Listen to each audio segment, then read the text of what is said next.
We are live. I always feel like I have to look alive when I see that little, your meeting is now streaming live on Facebook.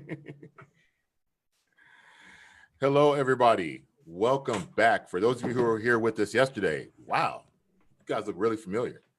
Like, it's been a really long time since yesterday that I saw you. My name is Ahmed Dents, Development and Artistic Associate here at San Diego Repertory Theater, and welcome to We Are Listening. If you've been here before, welcome back. If this is your first time, welcome. We have another outstanding episode for you tonight, spectacular guest for you, and I'd like to introduce you to my co-host, Jacole Kitchen. How you doing, Jacole? Hey, Ahmed. Hey, everybody. Great to be here as always. Everybody, again, thank you for joining us tonight. Again, we have a really great episode for you. Before we get things started, always want to remind you as you come in the room, please make sure that you have your video off and make sure that you have your microphone muted. So again, make sure that you have your video off and your microphone muted as you are coming into the room. We got a couple of announcements for you before we get started. I want to just let you know also that as we do get started, we will have a question and answer period. So if you have a question or a comment, please submit it in the chat, whether you're watching on Zoom or on Facebook. And again, one more time, please just make sure that you have your camera muted and your microphone muted and your camera off. Want to get into a couple of announcements for you, let you know a couple of things that are going on here at the Rep. Tonight at the Rep, online at the Rep, at 7 o'clock, right after We Are Listening, is the 19th Annual Klezmer Summit, Jews, Jazz, and Justice. So if you want to check out some spectacular music that is part of the Jewish Arts Festival, please head on over to sdrep.org and get your tickets for Jews, Jazz, and Justice, the Klezmer Summit taking place tonight at 7 o'clock. Also want to remind you that San Diego Repertory Theater's production of JQA has been extended through November 29th. It is a spectacular show, especially in the political climate that we're in. It'll let you take a look at things a little differently. It's funny, it's raw. You definitely want to check it out. It's a New York Times Critic Choice. So again, JQA running now through November 29th. So please check that out. You can get your tickets at sdrep.org. Also want to remind you that coming up on, also Hershey Felder, A Paris Love Story, will begin streaming on November 22nd live from Florence. You definitely want to check that out. Again, head on over to sdrep.org and get your tickets for that.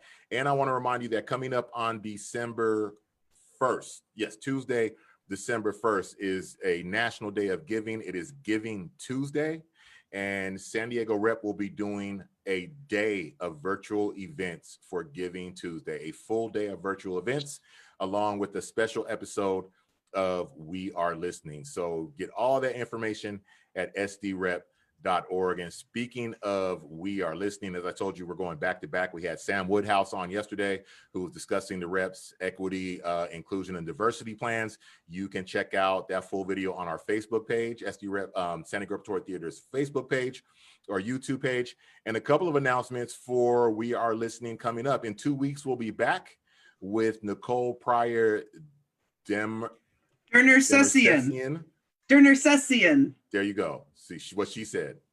And Destiny Lilly. That'll be a spectacular episode coming up on December 17th. Many of you know this name. Spectacular actor, singer, and new board member at Signet. Anise Ritchie will be joining us. Jocelyn Prince will be joining us on Thursday, January 7th. And on Thursday, February 4th, we will be joined by artistic directors Sam Woodhouse, Chris Ashley, and Barry Edelstein, and they will be collectively talking about equity, diversity, inclusion moving forward, and just the state of theater as we move forward into 2021 in the midst of our current COVID crisis. Jacole, you got any announcements for the folks? As always, head on over to lajollaplayhouse.org to check out the Digital Wow series. Coming up, dropping Monday, one of the dopest projects I've ever had the pleasure to work on. It is an intergenerational music and spoken word piece that is a a protest and also a prayer for this moment. It is called Spittin' Truth to Power While Light Leaping for the People. It features two amazing intergenerational artists that have come together to make this piece. I got to be a producer on it and hang out on set. It's one of the coolest things that you'll see. 3 parts dropping Monday, November 23rd. Keep your eye out for Digital Wow. There you go. There you go. Y'all check it out. Make sure you head on over to all of our websites. Again, We Are Listening is in partnership with La Jolla Playhouse and the Old Globe. So make sure you visit sdrep.org, lajollaplayhouse.org, and the oldglobe.org. Again, welcome. Again, make sure your camera is off, your microphone is muted, and we will get into tonight's episode. Tonight is a special episode. It's somewhat of a board member episode. We have board members from 3 theaters here in San Diego, a brand new board member, part of San Diego Reps Board. So let's go ahead and bring everybody on camera. And please welcome to We Are Listening, Jasmine Sadler, new board member at San Diego Repertory Theater, Stephanie Bolger, board member at the Old Globe, and John Brooks, board member at Moxie Theater. How y'all doing? Wonderful. Doing great. Great. Now, we got a little tradition here. We Are Listening because, anybody can read a bio, but we like for you to kind of introduce yourself to the audience, give us a little short synopsis of the route you took to get into the performing arts and how you got here. And I'm going to go clockwise on my screen, which means I will be starting with Jasmine, the brand new board member here at San Diego. First of all, welcome to San Diego Repertory Theater as a board member. Yay, thank you. Jasmine, tell everybody a little bit about yourself. Hello, everyone. My name is Jasmine Sadler. I've been in San Diego for 8 years. I'm originally from Detroit. I grew up dancing ballet, so that was my main draw to the arts. So that was my start. My parents put me in everything, so I started with figure skating, then dance and gymnastics and softball, golf, basketball, lots of different things. They let me try everything. But then I also really love math a whole lot. And so I also wanted to help other people love math. So that's really what my passion kind of was, but I love dancing.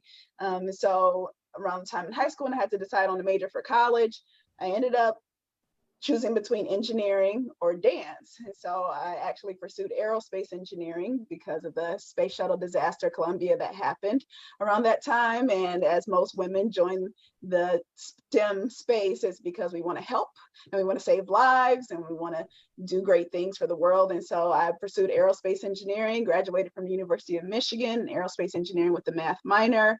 So I worked as an engineer for 10 years, but now working full-time for myself as the CEO of the STEAM Collaborative. So I work with mid-sized, youth-focused nonprofit organizations to bring science, technology, engineering, arts, and math to mostly Black students and girls. And so that's my main target audience, because ultimately when they get to be adults and in this STEM space, that they're not the only one that's there. And so that they actually stick with it and have happy careers and stay in that space. So yeah, and then I got to the board, just love the arts.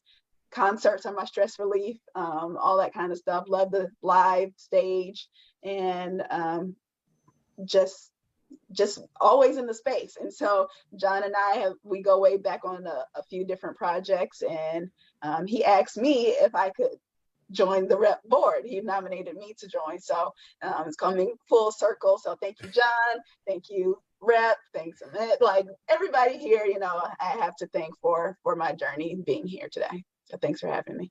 Well, thank you for being here today, Jasmine, and thank you for joining the rep board. Like you're going to be a breath of fresh air. So we appreciate you being here. How about you, Stephanie? Tell us a little bit about yourself. Hi, everybody. What I first want to say is thank you, Ahmed, and thank you, Jacole, for providing this kind of space. I think this is so important for us to have these kinds of conversations. So I want to first thank you and also say hello and welcome to your audience as well out there. I'm so happy to be here and to meet these new people, these board members. I've never met them before, and I'm hoping that we are going to have a chance to talk even after this. What led me to the Old Globe is really a love of literature and service to the community. I'm a transplant to San Diego. Been here for roughly 6 years. And I've been on the board of the Old Globe for about 5 of those years. I came from Detroit, Michigan. Hi, Jasmine. Came from Detroit, Michigan, out here to San Diego, which is a lovely, lovely city. And my career is in higher education, which is why I came out here. I'm in a community college district, San Diego Community College District. And I've been an arts and humanities supporter and advocate for many, many years.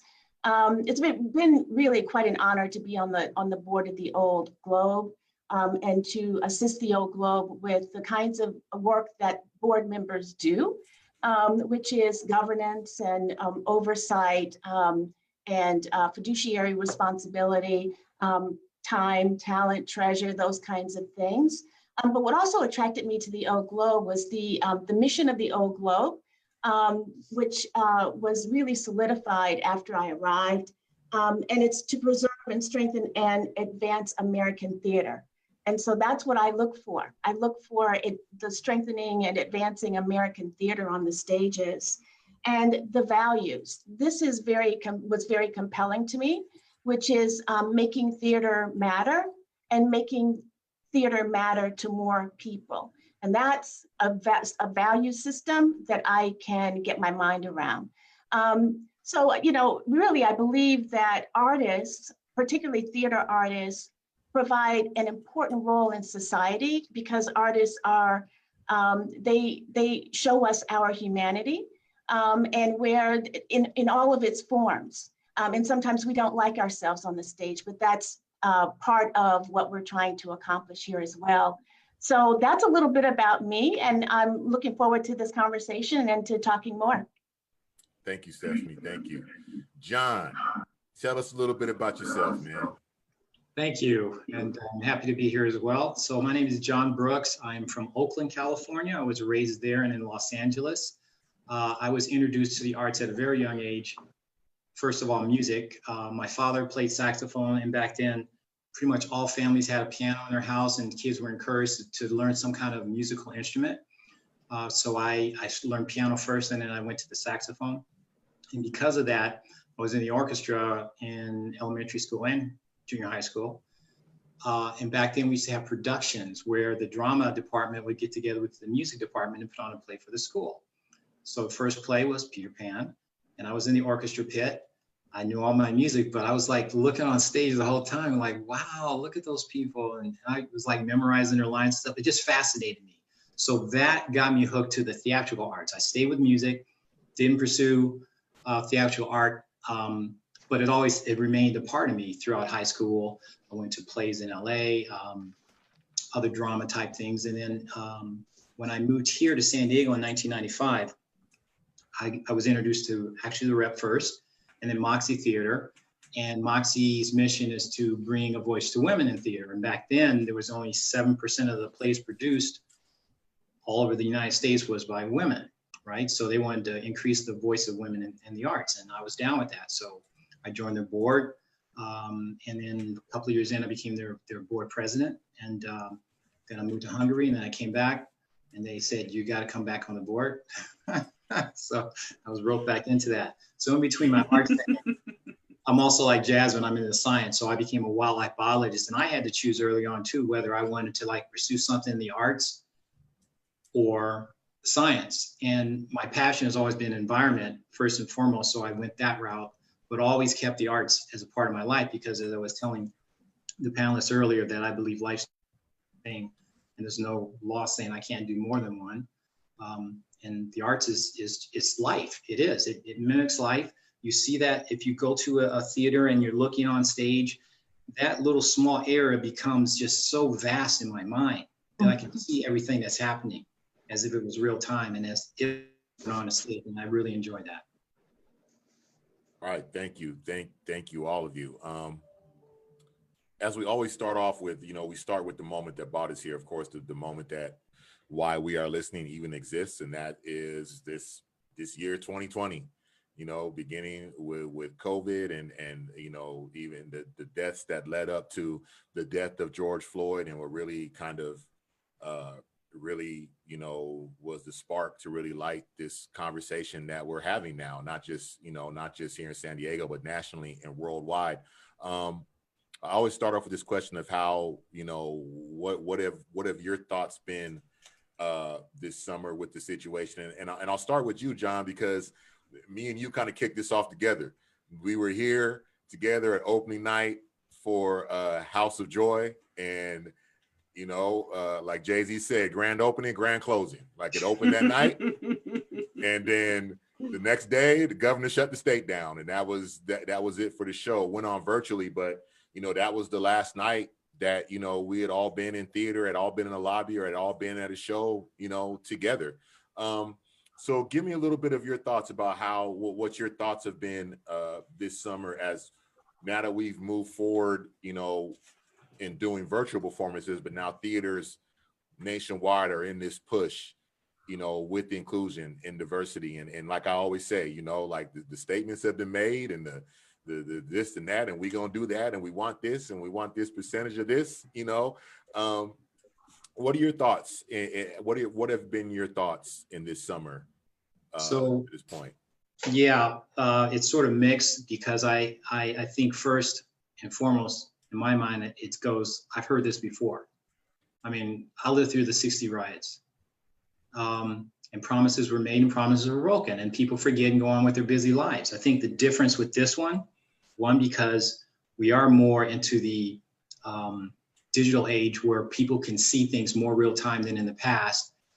And I think with George Floyd's death, even though Blacks have been being killed every day up to that point, something in the consciousness of the world was sort of ignited there. And it could possibly have to do with the fact we were all inside in our own thoughts. And then I saw an outpour of support for the Black Lives Matter movement. But in my heart, I was like, I don't know if you guys really mean that, or you just afraid that your shop's going to get firebombed or destroyed or whatever, and you're showing the solidarity at this moment, but will you continue it? So there's that. Now with the theater, like you said, with House of Joy, I was really excited for that play to do well. It was just brilliantly done, and people that we've never seen in those roles were on stage. I think the term if life hands you a lemon, you need to make lemonade. I knew at that point that theater, because I'm a biologist and I actually ran for Congress, and I championed this climate crisis. And one of the things I said was, we will see an increase of infectious diseases worldwide, including pandemics like what we're having. That wasn't even occurring at the time, but here we are, where the world is being shut down, and this is not going to be the end of it. It's when people say, oh, we can't wait to go back to normal, there is no more normal. We need to deal with the cards that are dealt now. And live theater or arts in general are going to suffer under this, unless we as patrons of the arts and people in the arts can find a way to still convey our message to the people out there. And so digital may be the way to go until we can have some kind of safe space where you can see it live. There is no substitute for that, being live, seeing a live theater. But our minds are such that we can think of something that's close. So. How about you, Stephanie? What have your thoughts been this summer into the fall and winter? You know, I've had a range of emotions since the murder of George Floyd in May, because it seems to me that we're in a reawakening in a lot of ways to the historic inequities in our country. And that happened, that was sort of catalyzed, accelerated in some ways with his murder, because as you mentioned earlier, this has all gone on before. And I would imagine that everybody on this call, for sure, has had experiences that would cement that for them. So I think we're in a reawakening in a lot of ways, and I've had a range of emotions from sadness to joy, I would say, encouragement that I've been in rooms in the last 5-6 months where we've had some really heart-wrenching conversations with people from very diverse backgrounds, and those conversations have been encouraging to me, in some cases surprising to me, but I've been very, very appreciative of being in rooms like that to have these kinds of conversations, because I really believe that having courageous conversations is where all of this starts and where true change is going to occur. You've got to be able to have conversations with people who may not have had experiences like you. That's right. That's right. How about you, Jasmine? And so this week is, I guess, really special to me because it's my 1 year full-time entrepreneurship anniversary. And so Yes. Congratulations. yes, thank you. And so, you know, this last year has been like really dealing with the workplace trauma that I had to go through as an engineer, and being, you know, at the last company I was at, I was the only Black engineer, the only woman engineer, and the only Black woman in the whole building. So, you know, quitting that space, going full time on my own, and then the pandemic and things shutting down where, you know, I was most accessible to students in schools or after school programs or things like that. And then just like really dealing with that. I mean, at the time I was being an educator at an all girls high school around STEAM, and the school had to shut down, and, you know, that was their only hope. So slight depression from there. But, and then when the Black Lives Matter stuff, I mean, all of that, George Floyd's murder, that was it. That was it for me. I was just like, I need to do, I don't know, like my family's not out here. The people who I grew up with, like nobody's in San Diego except for people that I've met recently. And so I'm like, I gotta go home. And so I went home to Detroit, ended up staying for a whole month. You know, the longest I've ever been home since I've started working, you know, that I could just be home with my parents, around people that I love, and read and heal, and really also deal with like corporate stuff that was still on me, understanding my greatness, understanding like the power that we all have. I mean, even just figuring out like what my form of protest would be. And so because I'm not one to walk or march or things like that, or maybe I am and I just wasn't there emotionally at the time yet. I mean, still dealing with lots of other things going on. My family health stuff started happening over the summer too. It was just a really, really complicated time, and to be able to try to sort which emotions are coming from which cause, you know, which cause and effect is really going on here. That was really tough. And then my main emotional outlet, or, you know, just social outlet, is either being with children, working with them, or going to the theater, or going to concerts, or being able to dance with my friends or dance at my church. And if all of those options that are usually my healing aren't available, then that really got tough for me. And so of course we made it through. We're here, and you know, things are different. Time for celebration, you know, for me, made it through a year as an entrepreneur full time, and we still keep going, and we still keep innovating. I mean, yeah, so I'll leave that there. No, it's so real what you're saying about, and I appreciate the way that you put it, is we lost our healing spaces. The place that, you know, I keep thinking about it as, you know, yes, I've lost my social life and the ability to go and do and just unwind with coworkers or friends, but that's how we heal. I mean, yes, I like to heal over overpriced fancy craft cocktails, but that's how I heal, and I miss it. And so I appreciate you saying that. It's not just the social aspect that we've lost. We've lost our place to process and to heal. Thank you for putting it that way. I also thank you, Jasmine. I agree with that 100%. And I actually started this thing I call curbside concerts in front of my house, because in the beginning of the pandemic, it was just like a ghost town. Everyone was inside, depressed.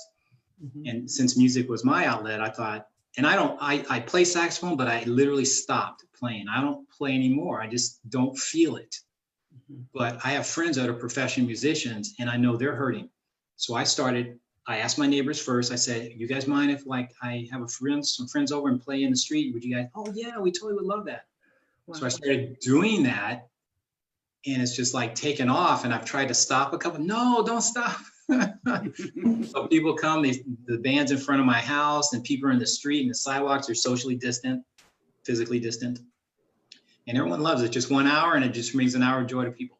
So you're right. I agree with that. Someone mentioned digital programming a little earlier, and I've just been so impressed by the pivoting that the theater companies have been doing with some digital programming, because I think it's the solace that we need right now, because we don't have the kinds of outlets that you're talking about. I think we're probably all subscribers to our theaters. And so we would go to many shows every single year. It was, it's part of the schedule on a regular basis. But I've just been really impressed by the digital programming that I've seen. We were really, I keep saying at the Playhouse, my last day of work was Monday, March 16th. And by St. Patrick's Day, we were shifting to what are we doing as far as digital content. And we kept saying, one of the things that we loved that we were able to do is continue to pay artists, continue to employ artists. But one of the things that we realized maybe a month ago, 8 months into this pandemic, is we're not just able to keep employing artists, we're able to give them a space to create still. We're able to give them something to create. And as much as we need to be employed, we as artists, we as creative people, we need to create. And that's even more of a gift, it feels like. And for our audiences as well, to have something to consume. We don't realize, we know how much we miss you all, but the way that you're consuming the digital content really shows how much you're missing what we're doing as well. One of the things that was just said in the chat that is undeniable in this conversation is the connection between science and art, especially with you, Jasmine, and you, John, as far as having to, the fact that you had to choose between the two as far as which direction you were going to go to make your living, to, have that career trajectory, but neither of you let it go. I love, Jasmine, on your website, you call yourself the dancing rocket scientist. And so can you just talk about, and even the fact that we've gone in the way that we speak from STEM to STEAM. Mm-hmm. Can you just kind of talk about that the connection between the science and the arts? Yeah, when I started my company in 2014, it was just going to be a math tutoring company because I just love math and I wanted kids to love math too. And, if that was what they were struggling in to get to another technical career, like, let's just get through the math because that's really the prereq for all of it. So that's what it started as. But then when teachers found out that I'm an aerospace engineer, then they would say, well, can you come to my classroom and just stand in the corner? I could say she's a rocket scientist, and then you can, so then kind of started doing that and expanding to more like engineering presentations and workshops. But then I also love dancing, and especially in rooms full of girls, a lot of them were either cheerleaders, dancers, figure skaters, gymnastics, or something like that. So then I started bringing my dance into it too, and saying like, well, if we spin with our arms out versus with our arms crossed, like that's changing your angular velocity, and this is how you would calculate that. Or if I give you a runway and we have to all dance down the runway with a stopwatch and time each other, and then if you do distance over time, then that's speed, which is physics. So all of these kind of ways to like make it fun and make it relatable. Yes. And so just like initially my website was just more like a blog of just kind of talking through those concepts. And I'm like, okay, I do math tutoring, I do engineering presentations, and I do artistic dance. And so then I'm like, wait a minute, but I'm also a very good programmer. So technology is in there. And then I'm like, okay, well, science, like physics is a science. So I'm also a scientist. And I'm like, wait a minute, I am STEAM. Like I'm all of these things that STEAM is talking about. And so then that's when I started just really going with it, especially as it was growing as a term. But I'm like, I was already saying I did math, engineering, and art. And so, yeah, the other two are also what I do too. So bringing those in. And so when people are just like, oh, I'm just a scientist, and so I don't subscribe to the whole STEM and STEAM thing, I'm science, and I'm just like, well, just whatever you relate to, then go with that thing. Like that's completely fine. And so for me, ultimately, I want to own a STEAM university. And so going through the start of that journey right now. So just recently got accepted to the doctoral program in educational leadership at UCSD and Cal State San Marcos. And so going through like what that looks like to run an interdisciplinary or transdisciplinary university where you're actually bringing in the arts, the STEM, virtual reality, remote learning, all the things that I've been doing for a really long time. But I saw somebody mention in the comments, still bringing in that equity, diversity, and inclusion into all of those same things. And so like keeping it relevant. So it's really important. And like we said, you know, technology is the main way we're consuming right now. I'm like, okay, Shuri, opening your old like technology university. Okay. My children will be going there forever. Yes. John, what about you? Well, it was difficult for me in the beginning, trying to make a decision because I really love the arts and sports. But there was something in my mind that made me love the natural world more. I was one of those kids that grew up on television because 60s, that's what we did. And I always would watch the nature programs, you know, Mutual of Omaha's Wild Kingdom. And, you know, Marlon Perkins would sit back while he sent the other guy to do the work. But then I would always notice on those shows too, you know, like the Tarzan movies, it was always the white people in charge and the black people doing the labor. And I couldn't reconcile that. And I thought, well, why can't we do that? You know, and wait a minute, you're in Africa, and aren't there like Africans doing the work that it was just causing issues in my mind. And so early on, I decided that I was going to major in wildlife biology. Actually, my counselor decided that for me because I gave in to peer pressure early on, like in junior high school, because people were calling me egghead and stuff because I like math.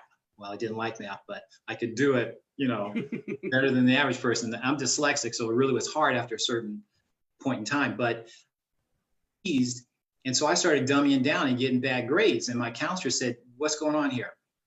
And of course, I was a kid, didn't have an answer.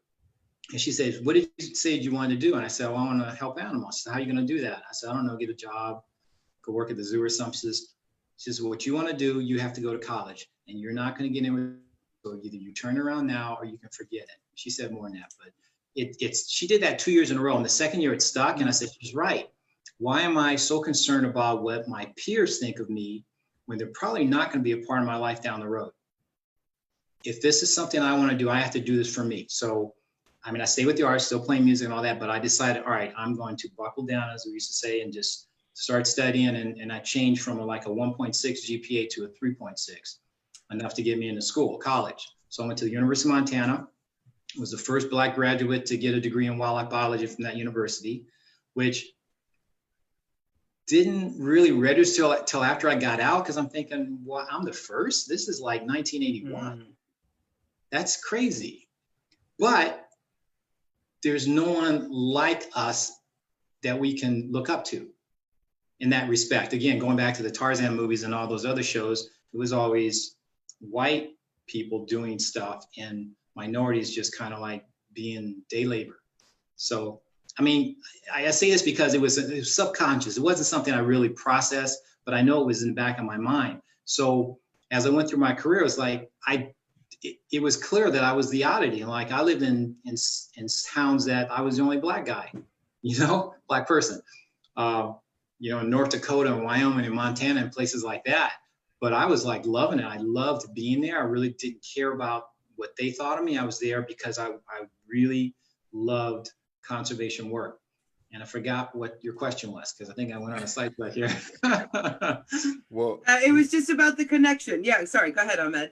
Yeah, I want to piggyback right where John was right there, and about seeing himself as being, you know, the only Black person in this space. Because as I'm sitting here on the call, you know, one of the discussions we've had, you know, is about on the entry level bringing more not just Black kids, but those who are not financially able to deal with internships to work in the performing arts. Like, we want to be able to open entry level positions up to young kids to work in performing arts. Like, if my thing is like, if they can go work at McDonald's, they can come usher. If they can go pour popcorn, they can come learn to work at the concession stand. Not because it's just a job, but because as I'm sitting here on this call, I'm looking at 3 board members.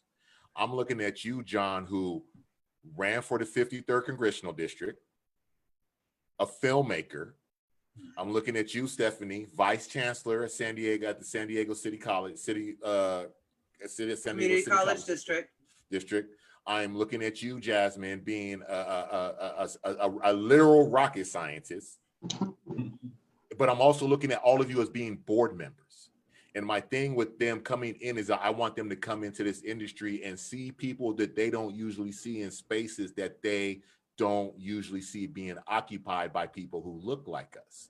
Like we've already had the challenge. I knew I grew up with the challenge that performing arts wasn't really for Black people. Once I started working in an administrative space, I didn't see hardly any Black people. And so I want to get kind of like to the meat and potatoes with all of you being board members on to kind of talk to us about the importance about boards being diversified. As like even as Sam was saying last night in our talk, that like when it comes to leadership in theater, it's mostly white and it's mostly male.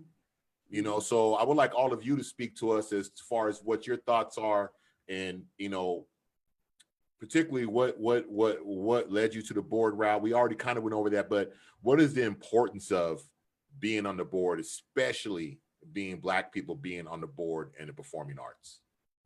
And I want to start with Stephanie, if we can, because one of the things I noted when you were introducing yourself, Stephanie, is you said you've been in San Diego about 5 years, but for about 4 of those, you've been on the board at the Old Globe. So it feels like that was kind of one of your top priorities in settling here. Or so, I would love to have you start us off. Well, thanks for that. What really led me to the Old Globe and seeking board membership was service to the community, because I'm in a community college district, and so service to the community is part of who I am and part of my passions as well. But it's part of the work that I do. And we have one of our colleges actually that's within a stone's throw almost of the Old Globe in Balboa Park. So that's San Diego City College. So that's really what led me there. And then of course my love of literature. I've got 2 degrees in English and literature, and so that really led me there. But I think it's so critical for not just having individuals like students go to theater, but also have opportunities to see the different kinds of occupations that are involved in the theater. It's certainly the artists that produce the theater, the works that are on the stage, but there's also stage hands. There's individuals who work with lighting. There's a business office. There's a marketing and communications arm. And so sometimes people are just not aware, and that exposure is so critical. But I did want to say also that I think it's so wonderful that Jasmine and John have the backgrounds that they've got, because having arts and science mixed in a profession, just having individuals like, children, students understand that they can have both in one person, I think is so important. We want technical people, inventors, innovators. We want them to understand humanity and to create things for our environment and for the human race going forward that actually has some sense of humanity in it. So that's what I would say, that it is really, really critical for us to bring people in, to give them maybe internships, but make those paid internships. There's an incentive there. Also, and that, yes, and that's all part of the social justice roadmap that I know that probably Barry Edelstein will talk more about when he comes in February, but, and I think Sam Woodhouse talked about last night, but I think it's really, really critical. I think that's really important what you touched upon, because like I tell people all the time, when it comes to my career in the performing arts, when it came to my career in radio, they wouldn't happen if I couldn't get paid. I didn't have the time to do an internship. With radio, is either you got to pay me or it's not going to get done. Like I want to do it, but I have to make some money too, and even hearing like when we in Freedom Talk, we both understood that we both would not be in the performing arts if it wasn't, when we first started out, we needed a job. We needed to get paid. Like it had to help us pay the bills. And like that, like just like you're saying, my thing of trying to get young people in here is just like you say, for them to understand, or like there's so many different things that happen. I'm a software geek, and that came from my time here in the performing arts. That came from my time of working the ticketing and working in the ticketing system, and that's how I end up becoming a halfway of a tech head, and doing what I do now. And so, there's just so many avenues in this. Jasmine, can you speak to this a little bit about now that you're here on the board here at the rep, and let's keep it real like we always do. My relationship with the rep spans back to 2007. I don't remember meeting a Black board member here. Can you speak a little bit to this about how you feel about now being a board member here at the rep, especially at an organization that hasn't had a Black board member in a long time? Yeah, it's my pleasure. Let me start there. It's been a pleasure to be on the board so far. I've been on, I don't know, a couple months now. And it's, when I think about it, for me, I guess I look at it as so many other opportunities that I've come across in life where I'm like, I've worked my butt off, for these different opportunities. And so like when your preparation meets that opportunity, then that's when things really happen. And so, I've been working in this space for a long time, not necessarily on the art side, but I've wanted to get more on the art side. And it's also just a pleasure to have Larry Aldridge, who is the former vice president of engineering at Qualcomm, and so somebody who understands engineering. And like, if I were to say engineer to most people, then it's like, oh, she must be really smart. But if I say engineer to Larry, he knows exactly, baseline what that must include in my life. Like, that means I have to have Calc 3, which means I have to have Calc 1, 2, and 3, and that comes with its own commitment and dedication. But having a space that understands my value. And again, like I mentioned about getting out of that corporate world and corporate trauma of just like having to prove yourself every single day that you're there, and being in a welcoming environment that is receptive and is asking, what do you think? And is making sure that I'm onboarded properly instead of having to do that myself. And, when we're going through certain documents in the board meetings and it's like, wait, Jasmine may not know this. Can we give it a little bit more time? And so there's certain things that I'm like, no, I get it. I have an MBA too. Like I get it, but it's just the respect that I feel in this space. And I went to University of Michigan, so it's like when I was there, affirmative action was going on. And so I didn't think about it until several years later as an engineer. I'm like, wow, I too may not have gotten accepted into University of Michigan if there was no affirmative action. Because when I started there, it was 8% Black. And then when they got rid of affirmative action while I was there, it went down to less than 2% Black. And so I'm like, wow, even though I'm about to graduate from this university, I too may have never been accepted to it if, just different considerations were made. And so love affirmative action for that reason, but then also love like this time. And so that the responsibility that I think the different theaters have made of making their board more diverse. And so there's several women on our board, but then the intentionality. And so, somebody may have, I'm not going to say deserved it more than me, but somebody may have been closer connected or have more experience in this direct space than me, but I deserve it too. And so I'm happy to be here, and it's an honor and a pleasure to be here and to be my complete self while I'm here to serve. That's right. John, how about your thoughts, especially with you being a board member at Moxie? And I'm looking at a lot of the projects you have coming up that primarily deal with the lives and experiences of Black women. Talk to me a little bit about what you feel about how important it is for representation, especially at this time, and especially in this industry, for not just for us to be seen, but for these organizations to understand how important it is to have somebody Black or other and other representation on their boards, and how that trickles down through the whole organization, and then what eventually ends up happening on stage. Right. I've never been a fan of the token, you know, because yeah, throughout my career, the only one. They're like, oh, John's like this, and you're not like the others, and not just people throughout their career. So a lot of businesses in the past would put that minority on there just to say, look, we have a Black guy. Literally, I've experienced that before. But I think with the Rep and Moxie and other organizations here in San Diego, because it was before Black Lives Matter, is that I know a lot of these boards were trying to diversify their boards. How can we include more people? What do we need to do? How do we reach these people? And how do we diversify our board?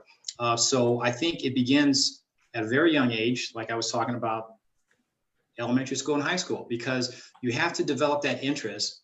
And then so people can see, first of all, when you're in elementary school, you're not really seeing color until people tell you about it. But you just see, I like this, I like that. But then once you're told you're different or whatever, then it's about, oh, do I see someone that looks like me in that thing that I like? And if I don't, then maybe I'm not going to go that way. And then maybe you have this interest that you still want to go that way. But like Jasmine said, if you don't have an affirmative action program that gives you that opportunity, because you may not have people in your house or your community that actually understand how to navigate those roads, those pathways. So it's very important to give people an opportunity to express themselves. Now, once you're on a board, the trickle down thing you talked about, I think when you have a diverse board, it brings diversity in ideas. So there may be some plays that the board was given to look at by the artistic director that don't include Blacks or don't tell a diverse story, but then that these people, the diversity on the board, can say, well, wait a minute, there's a story very similar to that includes this, and maybe we want to look at this. You know what I'm saying? So I think it brings a whole new perspective on how the arts are seen and who they're seen by, I guess is what I'm trying to say. Yeah, I think that's such a great point. And we're talking very much about in general, and we've touched on this question, but would love to see if anybody would care to answer this, because one of the things that we were talking about before we came on camera is, you know, there is, as you said, John, there has been all of these conversations about starting to diversify. How do we bring more Black people on? How do we bring more people of color on? And so many of the conversations go to, well, either we don't know those people, or we feel like they won't be able to pay the board dues, and we don't know about doing scholarship opportunities. And so my question is really, why was it important for each of you to represent? Why do you know, what do you represent, and why was it important for you to stand up and represent? If anybody would care to answer that.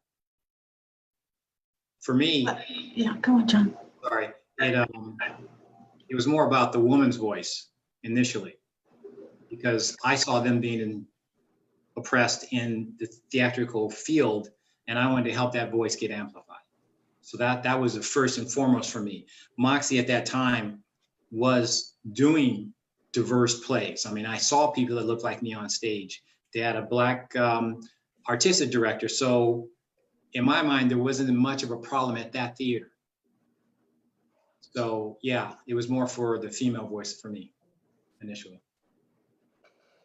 Stephanie, what were you going to add?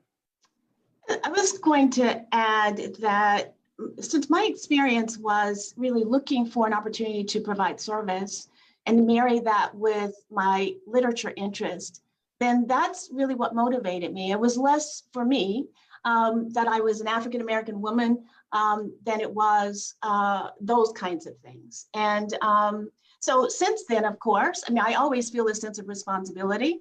I think we all do when we're on a board to give voice to the kinds of issues that may happen, may occur in an organization. But I think this is sort of meaningful on many levels. Having the staff of the organization see that there's someone of color on the board. I think when I joined the board, I may have been the only African-American person on the board, and that was just a few years ago. Now the board is about 20% people of color, and from a variety of different racial and ethnic backgrounds, to reflect the community of San Diego, which is very, very diverse. I think I saw the statistic, it was about 5 years ago, but it's about 55% of people in San Diego are of color. And that's huge. It's a really unique place in that way. So what led me to the Globe, to the old Globe, was not that I'm an African American woman and I'm going to go in there and be an activist. It was more, this is what my passion is. And since then, I've found opportunities to be able to have a voice there, which I think has been very important and helpful to being sitting on the board. We have 53 members on the board. That's quite a lot. 53 members on the board. And so in part of that governance role is making decisions, helping to guide and provide feedback to the leadership and support them. And so having various voices in today's age, if you don't have that on a board, then, well, there will be lots of questions for you. So, that's what pretty much led me.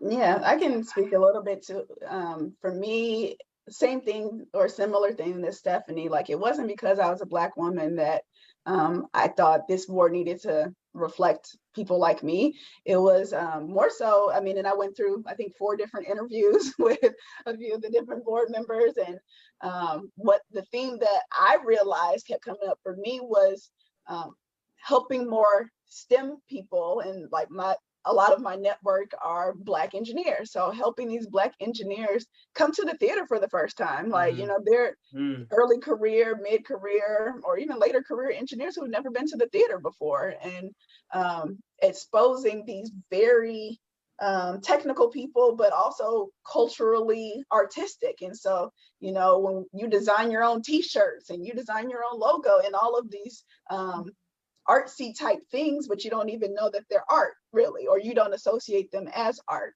And so really exposing these people that have that art in them, and maybe they can find a way to resonate that art on the stage. And yeah, of course, we just grow up as like, oh yeah, you know, plays aren't really for Black people, or musicals, you know, people don't really know what they're saying, or things like that. But you know, if you're a rapper, then you can maybe find a space for yourself.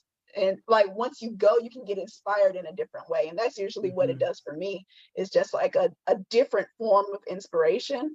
And so being able to bring that STEM community, especially the Black STEM community, to the arts, but then, and also, I guess, in the long run, making it an easier sell. So if more STEM people know about arts and more art people know about STEM, then when I have this STEAM university, I don't have to like really explain it as much anymore.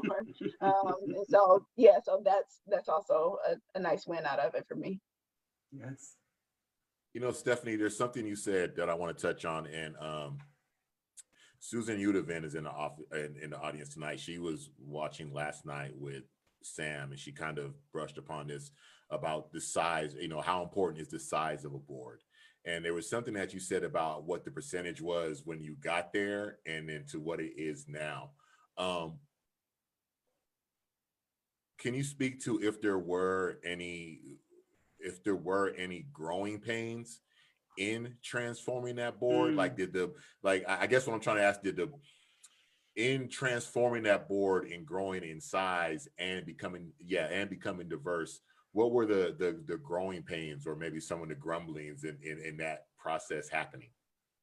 Well, this is where I think leadership is so important. The leadership of we have an artistic director and a managing director, but also a board chair.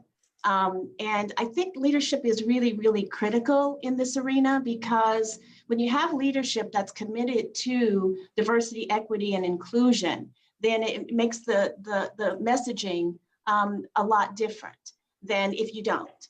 And so in the time that I've been on the board, there's been a strategic plan developed. It was approved by the board in September of last year or so. And that strategic plan, the core of it is diversity, equity, and inclusion. One aspect of it has got 3 sort of categories, and one aspect of it is the people we serve. And diversity, equity, and inclusion, it mentions in the strategic plan and also in this roadmap that I've been trying to slip into our conversation.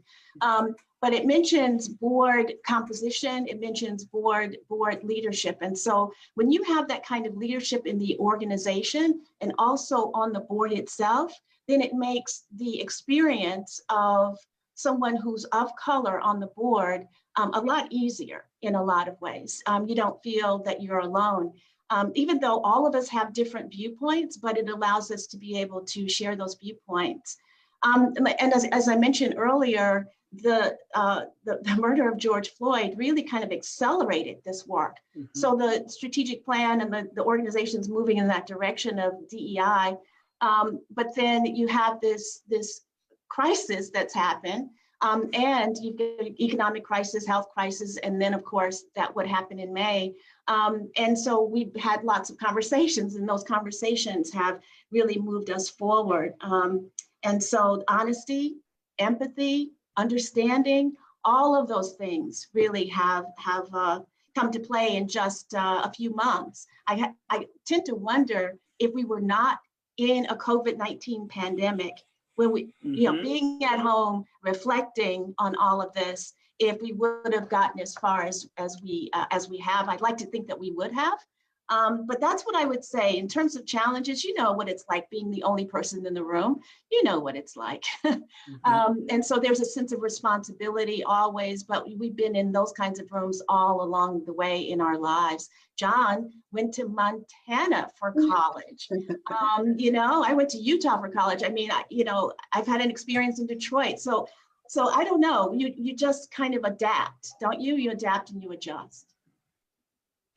I'm impressed to hear that you said that it's a 53-person board, but that you feel like you have a voice.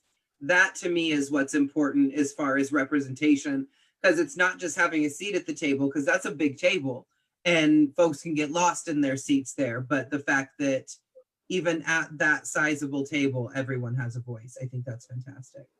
One of the things that I want to ask, we started this conversation kind of talking about how theaters have started putting out their statements. You know, Sam was on talking last night about theirs.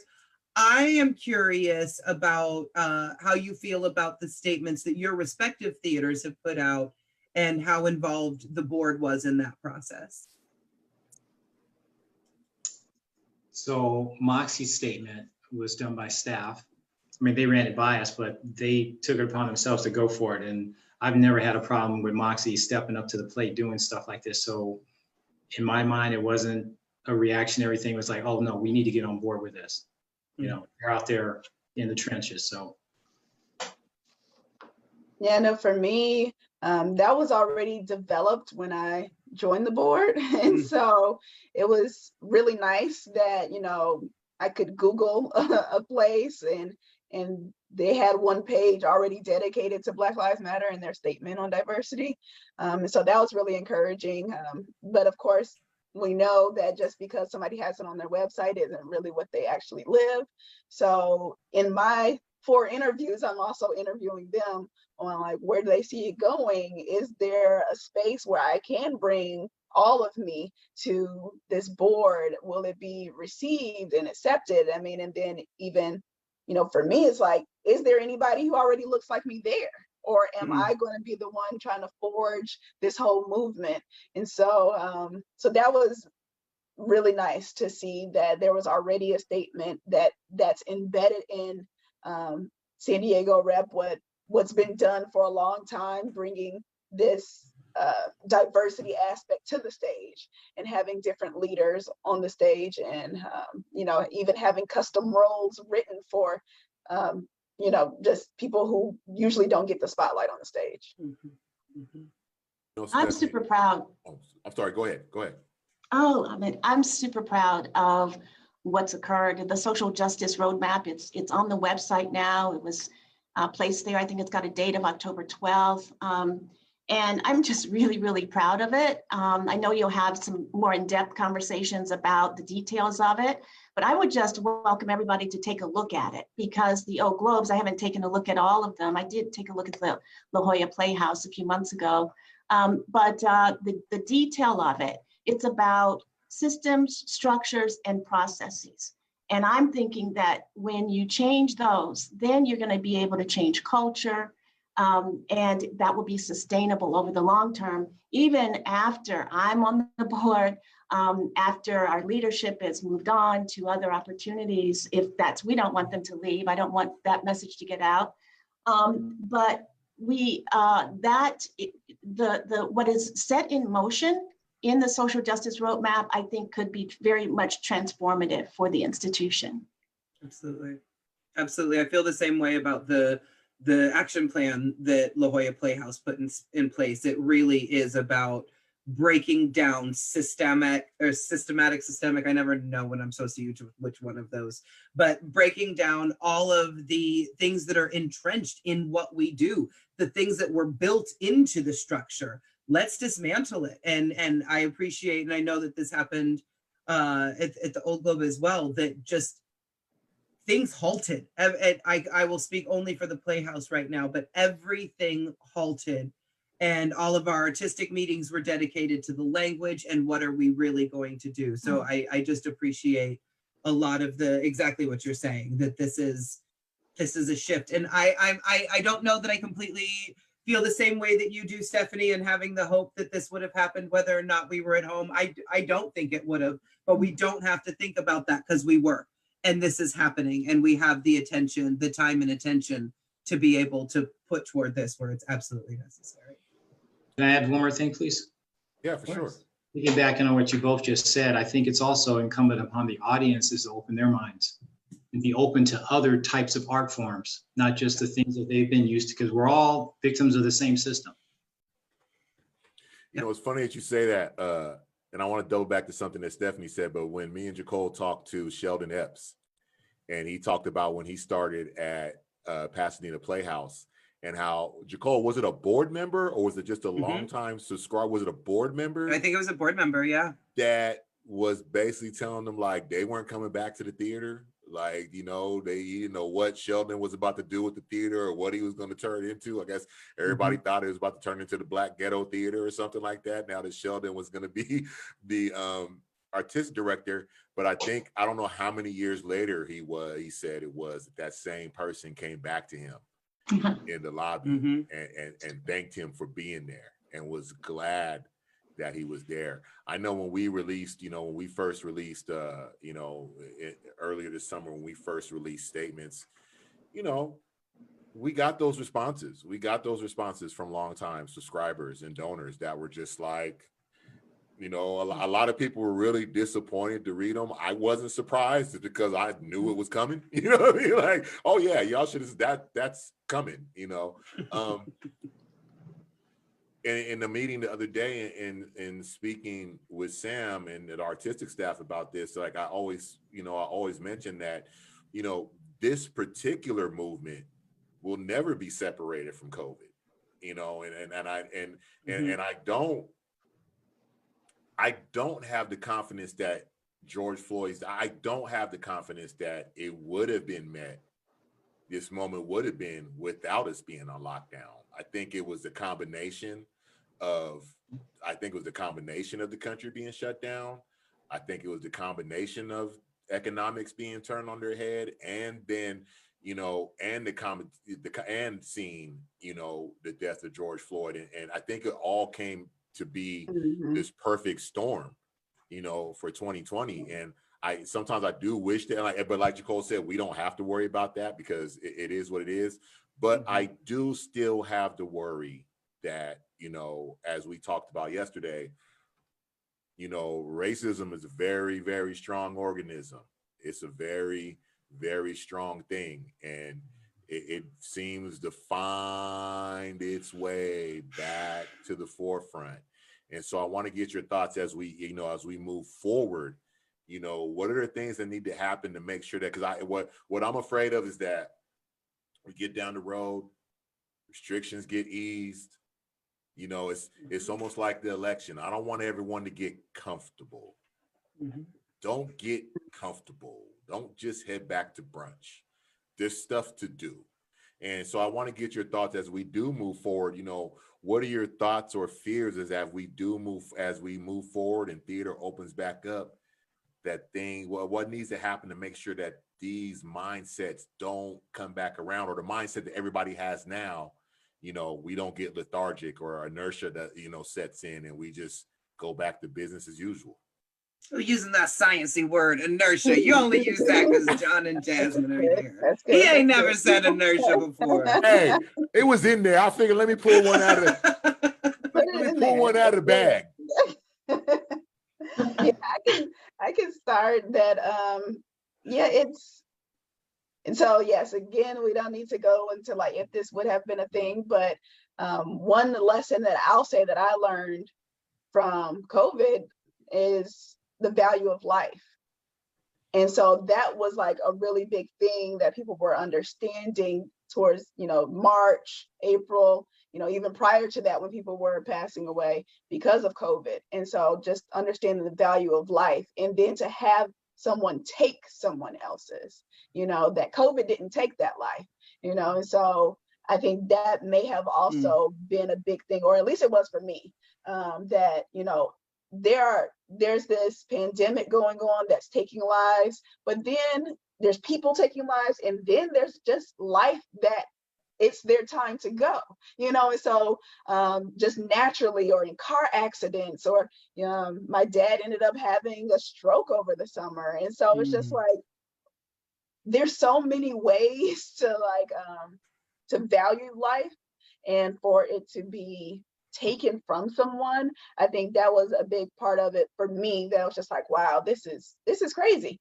And so just moving forward to understand that everyone's life is valuable, that Black Lives Matter, but that's really what it's about, that, it's value and it's different perspectives, and you have no idea what's going on with that person. And even when they're on the stage, there's an actual person that's the actor on the stage, so, they can pretend to be a character, but then they also have their life outside of there.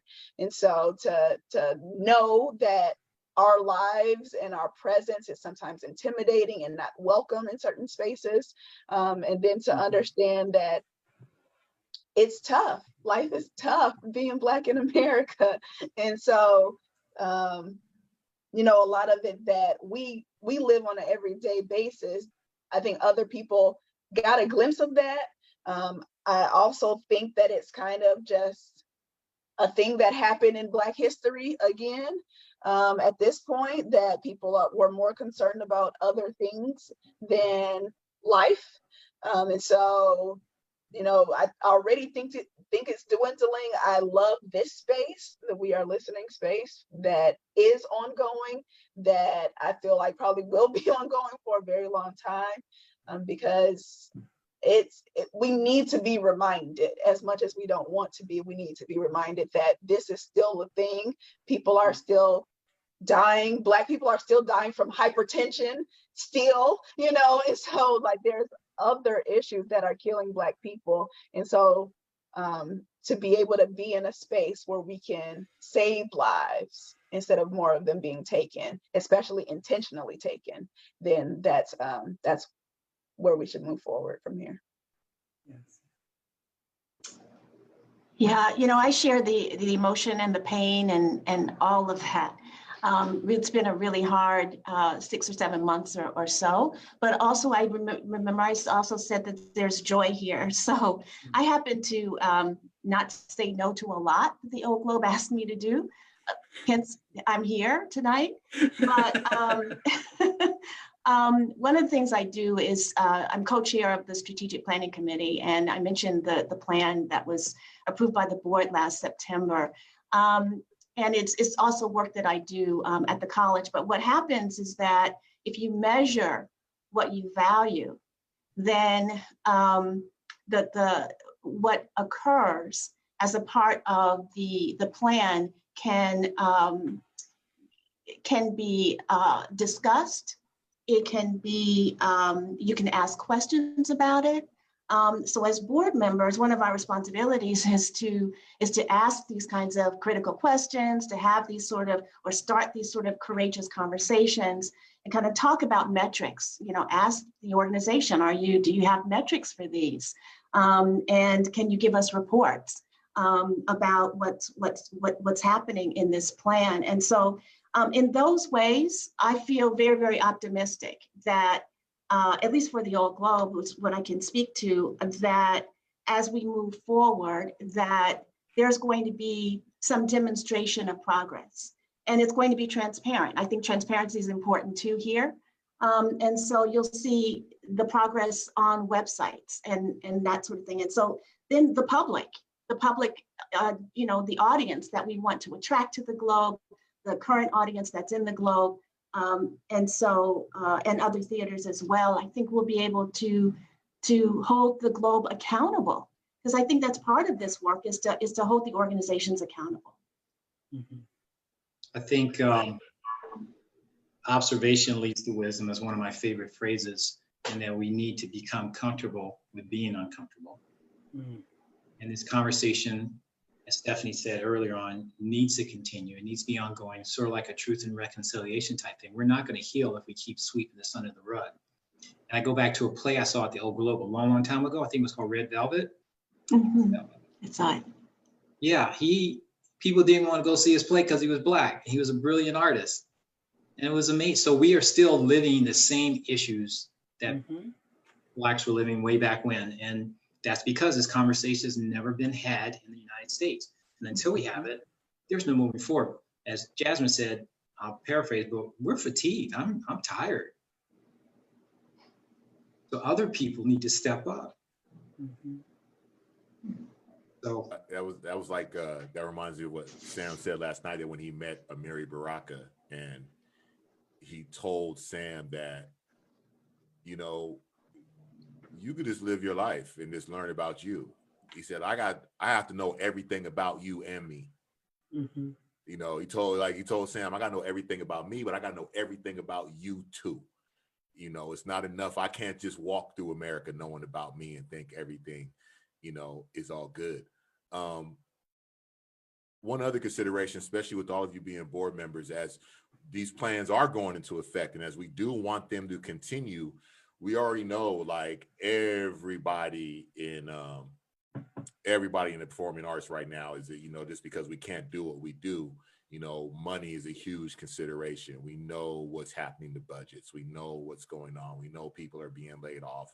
We know that. But at the same time, as we move forward with these equity and diversity plans, they're going to cost money too. They're you know, we're gonna have to spend money to do it. With that being said, I want to ask you guys what you feel about something that Sheldon Neves told us about having the courage to let some of those subscribers go, or let some of those, you know, board members or big subscribers go that don't want to deal with moving forward with these plans. You know what I mean? Those who are just looking at this, they threaten to take their money elsewhere. Like, I know that could be a big threat. Thoughts on what it's going to take for administrators to have the courage to stand up to that and try to find a way. Artists have to create art, and if someone's holding dollars over your head saying you must create this type of art, and your heart's saying no, you let them go. They're not really serving you or the community that you say you want to reach. You know, there's some fears possibly embedded in that statement that you made, or that kind of perspective. There are multiple fears potentially. One of them could be that DEI is going to compromise standards of excellence for all of our theaters. And actually DEI does the opposite. Actually, DEI actually raises the standards of excellence of an American theater, which is what we're all engaged in. So I hope, certainly, if I haven't heard of anything, honest, I haven't heard of anything, you know, donors leaving or anyone like that. Certainly, I hope that if that does happen, then we have a situation that Ahmed, like what Ahmed talked about, and he gave the example of, that, you know, down the road, the person comes back and says, oh, I thought my fear was going to be realized, but it's not. And so I'll come back because I love the theater. I just think people are enriched by it. They're enriched by it, and they won't stop coming because they're so enriched by it. Yeah, and my thought is just, you know, I think those who would want to leave, or yeah, it may just be a fear thing, you know. And I know somebody asked, like, what do we mean when we say other people? And so I don't necessarily mean just white people. You know, basically, like, Black people are at the bottom of every chart, or the top of all the negative charts. And so it's we need everybody else to come alongside us and in this journey and this progress. And so yeah, it's part of it is what we need to do. And if people are afraid of that, and I think that's really what it would come down to, is just more of a fear thing, that you'll be missed out on, that your life won't matter as much, or that you know, you'll get erased in history. And it's like, no, like all the history books we have are all about other people's history, you know. And so it's having a space where we can actually be written in history books for a good thing. And, you know, in present times, you know, the different people that I know San Diego Rep has had on the stage this year alone, and the ones that are coming up in the near future, that now they're part of the playbill, you know, they're part of San Diego Rep history, like present tense history, and not, you know, the first anything anymore. And so then that's also amazing that we can now be in these history books. It's so interesting. And I know we got to wrap this up because we're already so far above time, but this conversation could go on forever.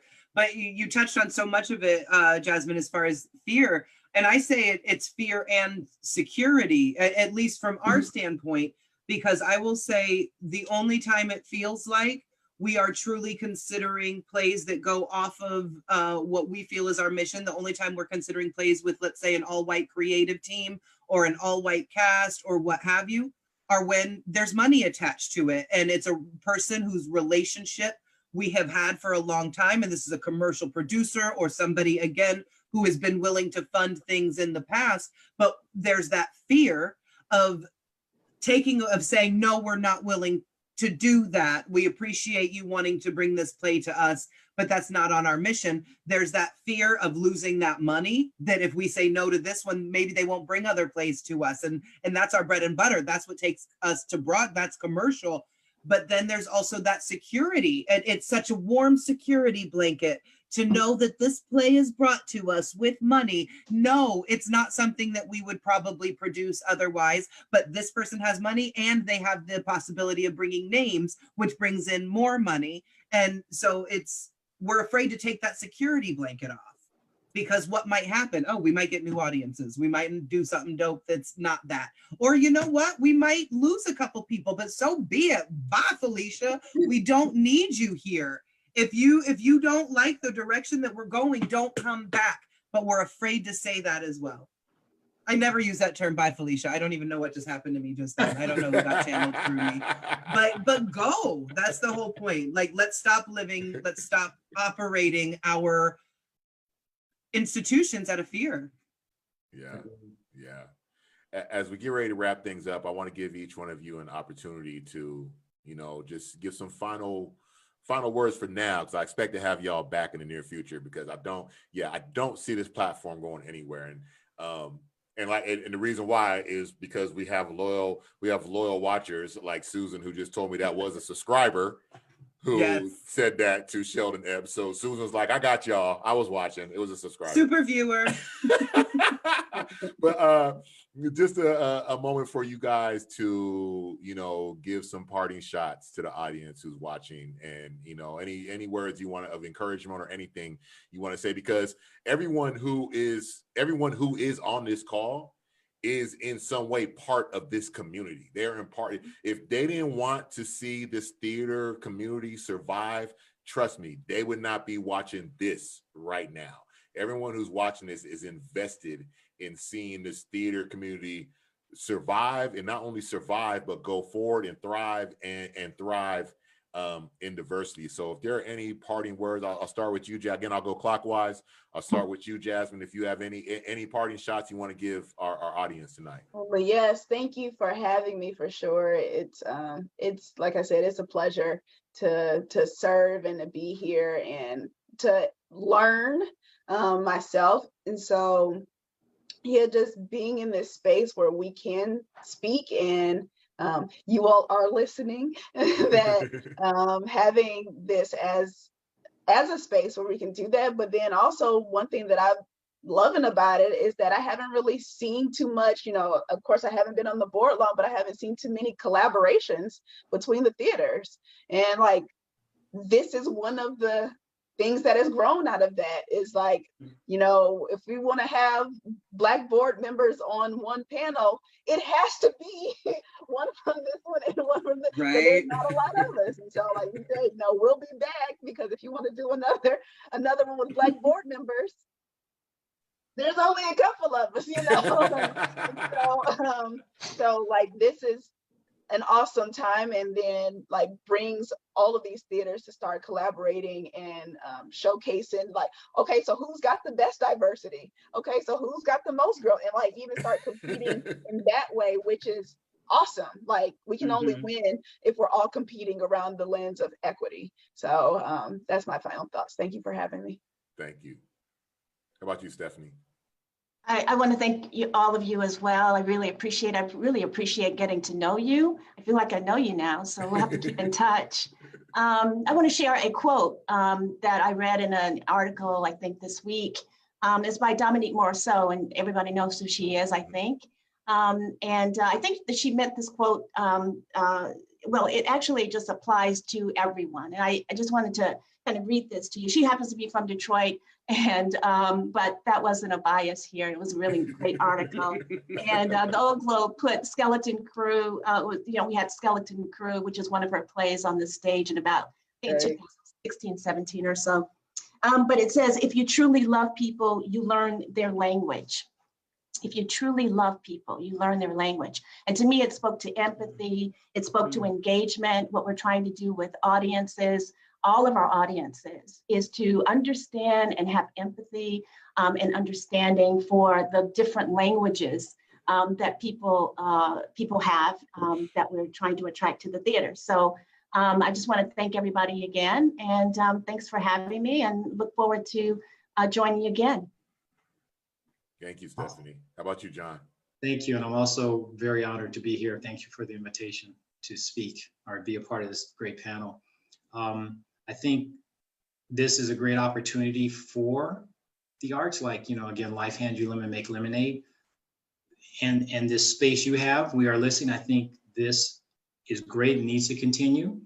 I think the people who support the arts need to continue to support through our transitioning on how we're going to still get the message or the artistic message out there. Because if you think about it, art or theater or storytelling is probably the oldest human art form, if you think about it. We love telling stories. That's how we communicated initially. And we're still communicating that way. And I think if we're open to, as Stephanie said, new forms of communication, and we're really, really listening, I think we can all, as a society, as a global society, come out of this pandemic on the right side of history. So I really encourage everyone to stay with it. Don't give up on us, because we're going to not go anywhere as long as you're still listening to us.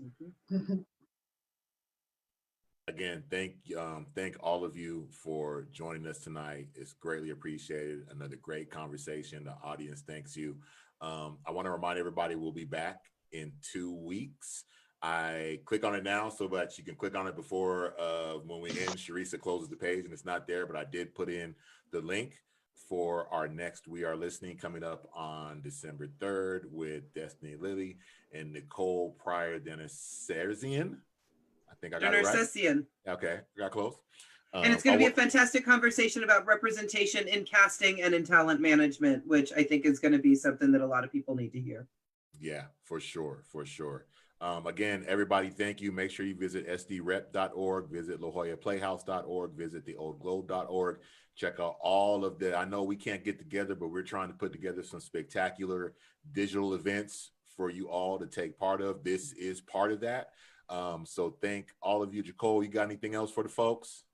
I just want to say that the Rep and the Globe are leading the charge in Black Girl Magic. Everybody else got to step up. Hopefully next time we see this group, that magic is spread to all of the other theaters. Keep that going, ladies. And as always, thanks for listening, everybody. Everybody, have a good night, and we'll talk to you again in a couple of weeks. Have a good one, and thank all of you again. I appreciate it. Yeah. Thanks, everybody. Good night, Bye-bye, everybody. everybody. Cheers.